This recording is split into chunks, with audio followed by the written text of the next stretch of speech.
मध्य प्रदेश में सहकारिता विभाग राजस्व बढ़ाने के लिए ज्यादा राजस्व देने वाले विभागों में सहकारिता समितियों के माध्यम से काम करने की योजना शुरू कर रहा है। सहकारिता मंत्री डॉक्टर अरविंद भदौरिया ने कहा कि आत्मनिर्भर मध्य प्रदेश के लिए डिसेंट्रलाइजेशन की व्यवस्था करनी है, इसीलिए सहकारी समितियों के जरिए माइनिंग और विलेज टूरिज्म पर काम करना शुरू किया है। मंत्री ने ग्रामीण क्षेत्रों के युवाओं से अपील की कि वो गांव में कोऑपरेटिव सोसाइटियां बनाकर रोजगार के अवसर निकालें। हमारे सहयोगी ने मंत्री से बातचीत की, सुनवाते हैं आपको।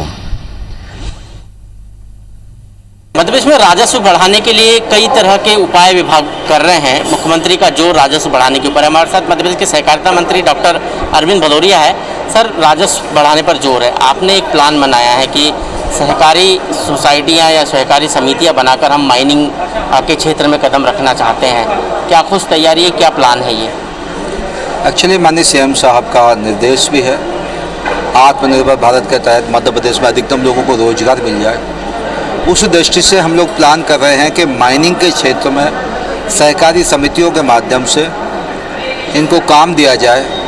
ऐसे मेरे मिनिस्टर माइनिंग से भी बातचीत हुई है, उन्होंने भी मुझे कहा है कि आप अगर प्लान करके दोगे तो मैं 30% माइनिंग में कोऑपरेटिव सोसाइटियों के माध्यम से करेंगे। उससे क्या होगा कि जो पैसा आएगा, जो बचत होगी, अधिकतम घरों तक, अधिकतम गरीब लोगों के यहाँ तक पहुँच जाएगा।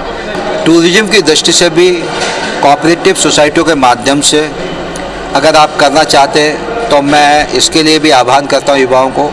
हम कोऑपरेटिव और टूरिज्म के दोनों लोगों के मिनिस्टर्स हम बैठ जाएंगे, अधिकारी बैठ जाएंगे, किन किन क्षेत्रों में बहुत संभावना है टूरिज्म में, उसमें भी हम युवाओं को नई नई चीज़ों पर पहुँचाएंगे जहाँ अभी तक टूरिज्म पहुँचा नहीं है। उद्यानिकी संघ की बात आपने की है कि उद्यानिकी संघ बनाएंगे, ये कैसे काम करेंगे? एक्चुअली हम देख रहे हैं कि लोग अभी फसल, माननीय मुख्यमंत्री शिवराज सिंह 7 लाख हेक्टेयर से करके 45 लाख 50 लाख हेक्टेयर सिंचाई पे चले गए, तो खेत अच्छे हुए हैं।